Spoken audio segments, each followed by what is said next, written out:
Upgrades.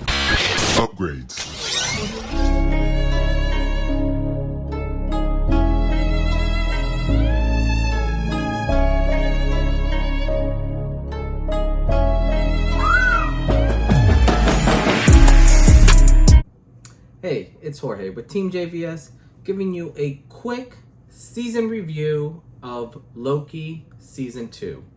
Now, just being forewarned, we only got the first 4 episodes of this, so this will just be first 4 episode review.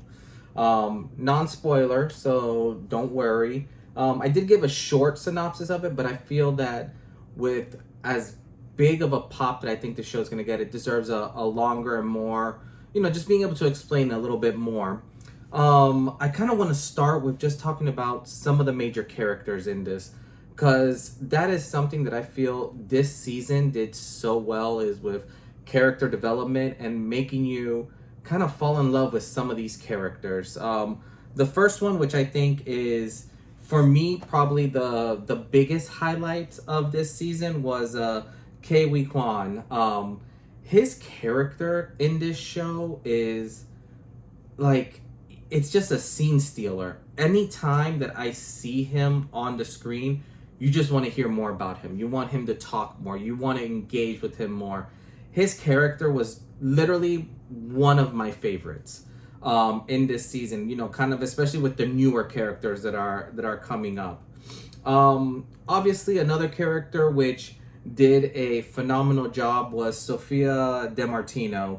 Her portrayal of her character and what she's going through, you kind of really start feeling for her, and you really want to see where she goes and how she blends in with this kind of like, good cop, bad cop routine of, Loki and Mobius, with, how that works out.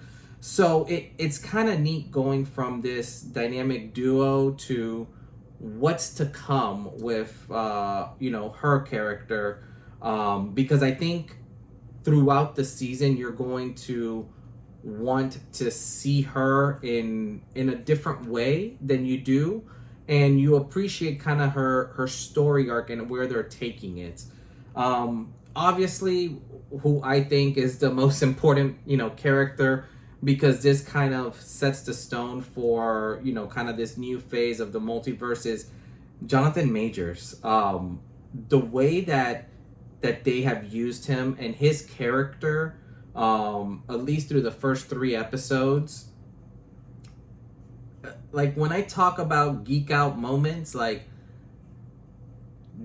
this show is reminding me why I truly loved all the Marvel movies, why I kind of fell in love with this superhero genre. Like, there are some things that are happening in this show, and especially with Jonathan's character, that are phenomenal. And I couldn't imagine someone else playing, like Kong the Conqueror, the way that he does it. And specifically, I think so far this season, I will probably go with episode 3 has been my favorite, by far. And it basically centered a lot around Jonathan's character. And I think, he's doing really well in the way that he's portraying this version of his character. And I'll leave it at that, because I don't want to go too much into it. Then we kind of go into kind of like the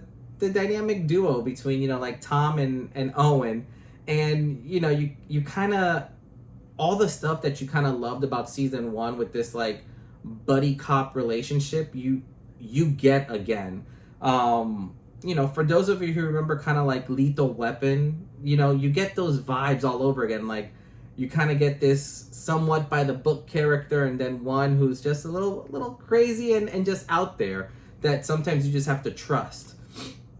I will say though that I love that they didn't just focus on the comedic aspect that both of them can bring to the table with like their banter back and forth.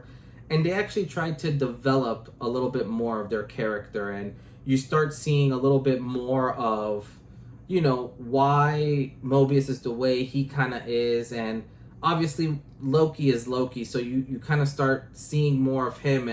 And there are even some scenes where you kind of start feeling for some of their actions that they've taken. Like you really get a sense of like, man, like I get how much weight must be on you. So I love how they've progressed that relationship and not just stuck with, well, this worked in season 1, let's just keep it going. Like they evolved it and made it better, which is always a huge plus. The last person on my list that I want to talk about, which is, it's just an interesting one, is Miss Minutes. Her role this season is great. Like, I wanted to say weird, but it's not weird. It's like her character in itself is very weird. But this season, I love the dynamic that she brings to this environment and to this place. Like, it's very cool. And just kind of seeing her throughout the years of, like everything that's going on. Because obviously, with the TVA, like you're going through different timelines, and just to see her kind of with the TVA and how, just things have gone. Her story arc is very interesting, and it's one of those things where, in a weird way, you hope they kind of make a short just about her. Because I really want to learn more about her character and kind of like where she goes and how she kind of fluctuates, and how she grows and becomes where she is. Throughout this season, you're also going to see some amazing set designs. And I'll say set design and costume. Like the costume artists that were behind this season was beyond ridiculously amazing. Going in through different decades and different timelines and all this, you literally feel the authenticity in all the outfits, in all the settings. It's almost like they are lifting you up and putting you in these different areas, and they're very believable. The one part that I will say, you kind of get to see a lot more of the TVA's, I guess, headquarters and their facilities, and it's very fascinating when you kind of keep going through it and see some of the stuff that they have and some of the little things that they try to emphasize a couple times over. It's very unique and it's very cool. Like there's certain rooms that they go to more than once, and you start seeing certain machinery that they have and certain equipment, and it's just really cool. Like the whole TVA area is a place that I wish they could explore more and we can see more of.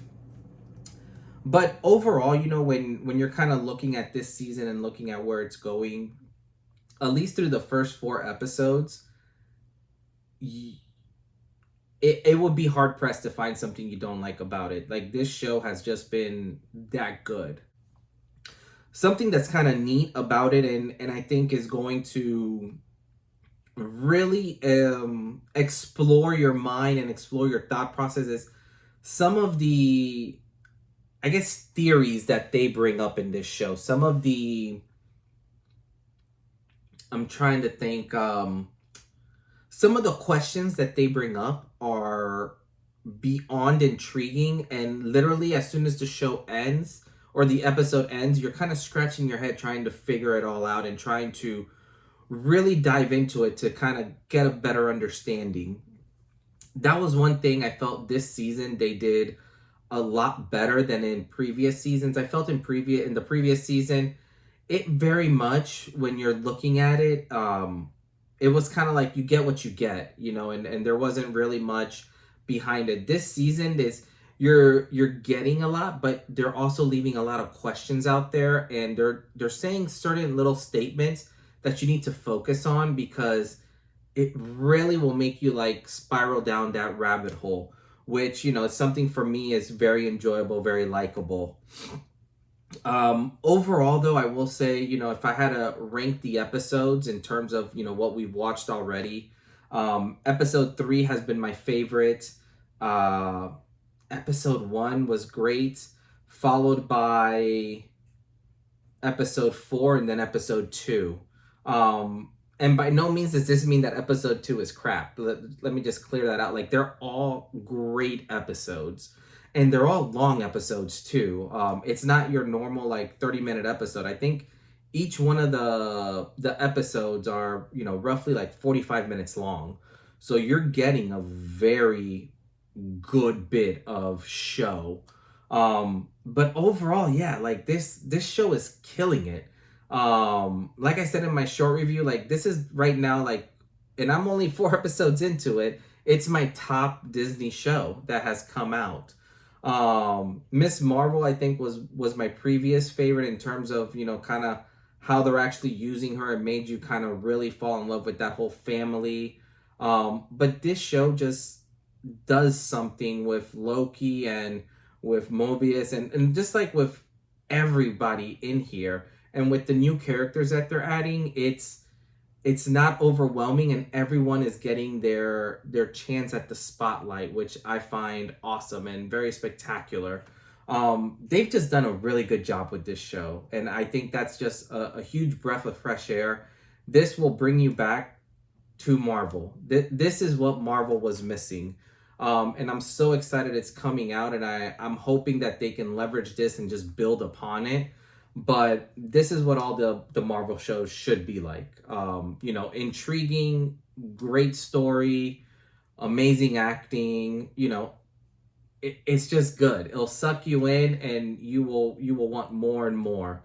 But with that said, I don't want to keep talking because I know I'm gonna slip up and spoil something, and I don't want to do that for you guys because I want you guys to enjoy it as much as we did. So if you can, drop a like, hit that subscribe button if you're not subscribed. But be on the lookout for all our reviews. We'll be dropping them the day that the show pops out. So you'll be able to see it right after the show airs. But as always, this is Jorge with Team JVS, and we'll see you next time. Peace.